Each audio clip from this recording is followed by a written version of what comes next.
My dear students, Assalamu alaikum and welcome to your online class. In the last lecture, we discussed about the physiological functions of growth hormone. And in this lecture, we are going to talk about the regulation of growth hormone secretion and the abnormalities that may occur when there is hypersecretion or hyposecretion of growth hormone. So let's start. Now, regulation of growth hormone secretion. The secretion of growth hormone is under hypothalamic control, and these are controlled by two hormones that are coming from the hypothalamus. One is the growth hormone releasing hormone and the growth hormone inhibitory hormone, which is in another name called somatostatin. And they are secreted in the hypothalamus and then transported to the anteropituitary gland by the hypothalamo-hypophyseal portal vessels, and these hormones are also secreted in a pulsatile nature, and their secretion is under negative feedback control. And there are some factors that regulate growth hormone secretion. Some factors increase growth hormone secretion and some factors decrease growth hormone secretion. So let's see what are the factors that stimulate growth hormone secretion. Decreased blood glucose, which is also called hypoglycemia. Decreased blood free fatty acids. Increased blood amino acids, especially arginine. Starvation or fasting, that is protein deficiency. Trauma, stress and excitement. Exercise, testosterone, estrogen. Deep sleep. For growth, sleep is very important, and growth hormone secretion is maximum during the stage 2 and stage 4 of deep sleep. That is why we see that infants pass maximum time of their 24 hours sleeping, because their growth hormone secretion is high. And growth hormone releasing hormone, then ghrelin. Ghrelin is another hormone that is secreted by the enteroendocrine cells of the GIT, and this ghrelin also stimulates growth hormone secretion. Ghrelin is also known as hunger hormone. And pyrogen. Pyrogen is a fever producing substance that is mainly produced by the bacteria, and these substances also stimulate the growth hormone secretion.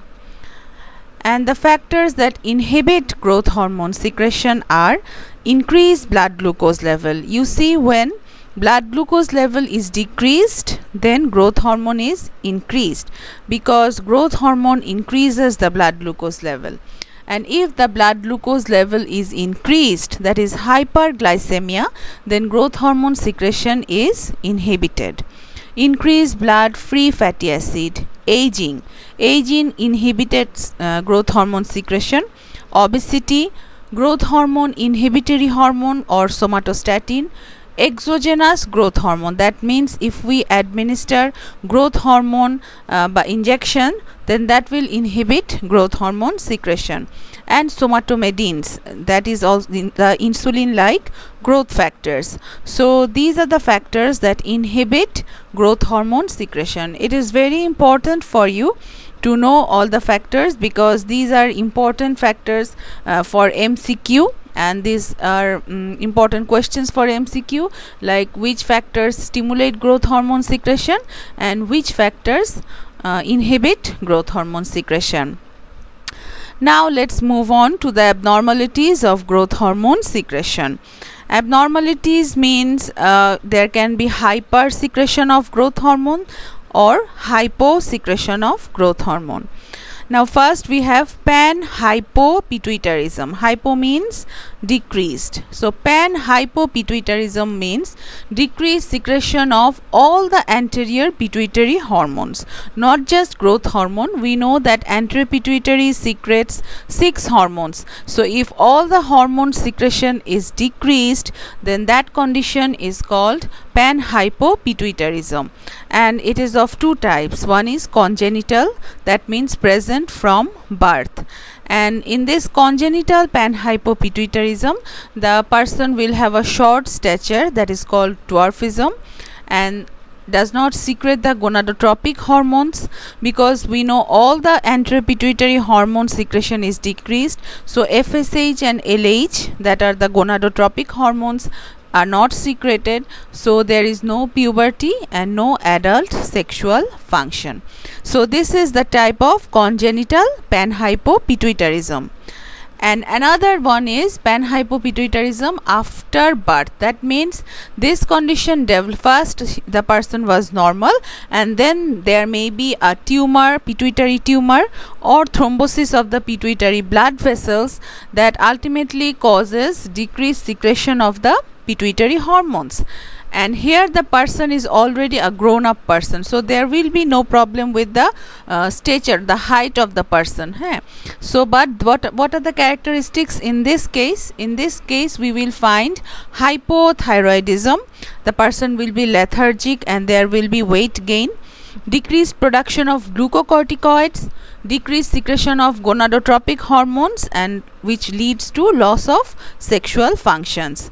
So this condition can be treated by administration of thyroid hormones and adrenocortical hormones. Now let's see dwarfism. Dwarfism is the condition that results when there is decreased secretion of growth hormone, that means hyposecretion of growth hormone. And there are three types of dwarf. One is the panhypopituitary dwarf, which means that all the anteropituitary hormone secretion, all 6 of the hormones are decreased. So this condition is panhypopituitary dwarf.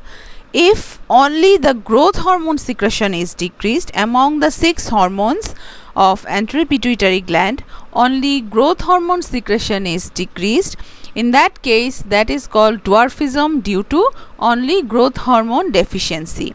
In this person, all physical parts of the body are proportionate but short stature, and they mature sexually and may reproduce.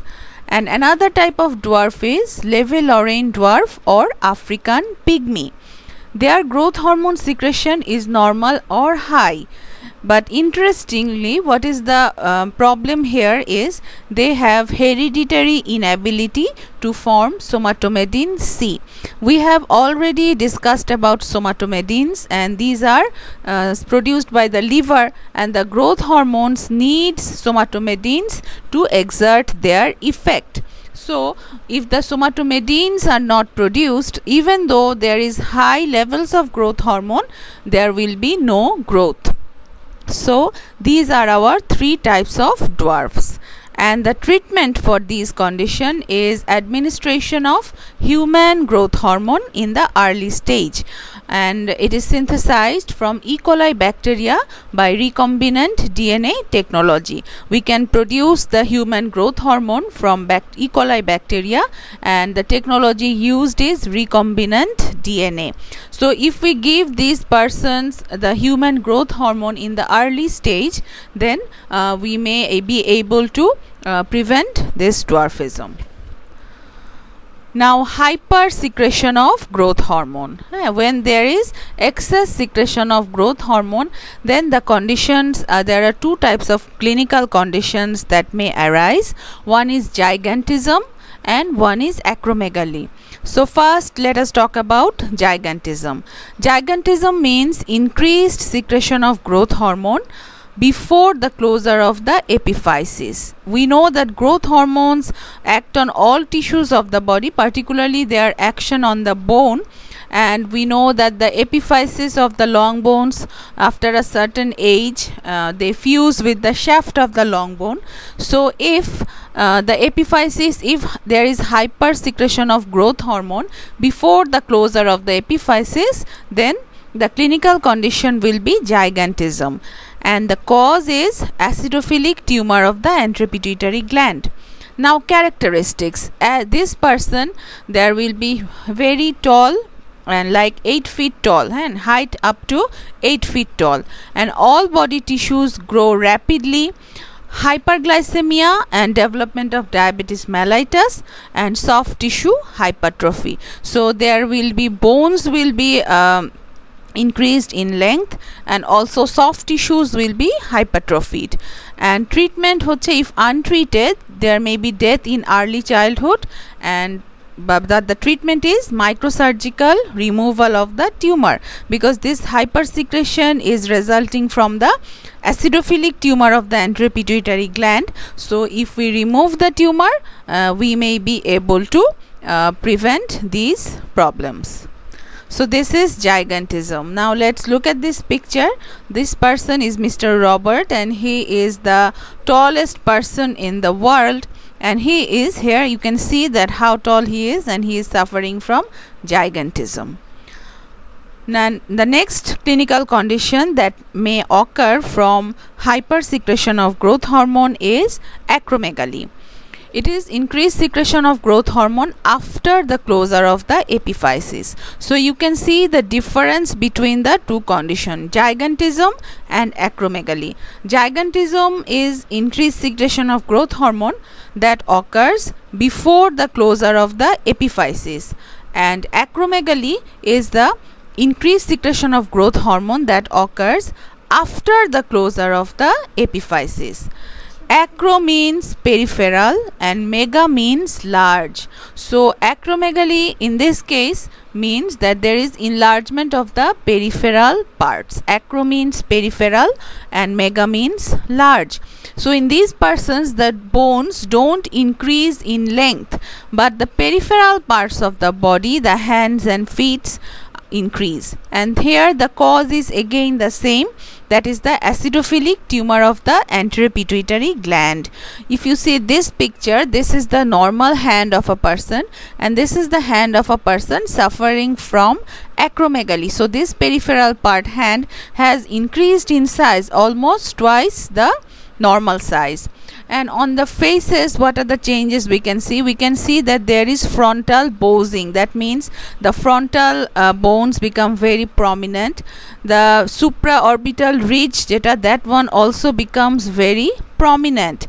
Enlargement of the nose. Nose also becomes twice the normal size, and thickening of the lips. And another important is prognathism. Prognathism means the mandible, that is the lower jaw, is protruded forward about half an inch, and this is called prognathism. This is the normal placement of the lower jaw, and in an acromegaly person, as the bone have thickened and protruded forward, you can see the shape of the face is distorted in a person with acromegaly. Now let's see the characteristics of acromegaly. Enlarged hands and feet. Acro means, as we have already said, peripheral parts. So the peripheral parts means the hands and feet are enlarged. Feet need size 14 shoes. Fingers are thickened. Hands are twice of normal size. Bones do not increase in length, but bones increase in thickness, especially the membranous bones like the cranium, nose. Bowses on the forehead, prominent supraorbital ridges, prognathism, which means protrusion of the mandible about half an inch. Kyphosis, another important change. This occurs due to changes in the vertebra and causes a hunched back. So this is called kyphosis. Soft tissue enlargement. Tongues may enlarge and protrude out of the mouth, and enlargement of the liver and kidneys. Here again the treatment is microsurgical removal of the tumor. So these characteristics are acromegaly are very important. You can see in this diagram that this person is suffering from, as there is a pituitary tumor, and this is the hunched back. You see, due to changes in the vertebra, the person becomes there is thickening of all the vertebrae, and this is hunched back, and this is known as kyphosis. And there may be cardiomegaly and hypertension, sexual dysfunction, peripheral neuropathy, arthrosis, and we can see large nose and jaw. Teeth are separated or lacking prominent supraorbital ridges. So these are all the characteristics that a person suffering from acromegaly may develop. So this is all for today. I hope, and these clinical conditions of growth hormone secretion is very important for your written and viva. So write these points down in your note khata, and if you have any questions, you are always welcome to ask me. Thank you, and Allah Hafiz.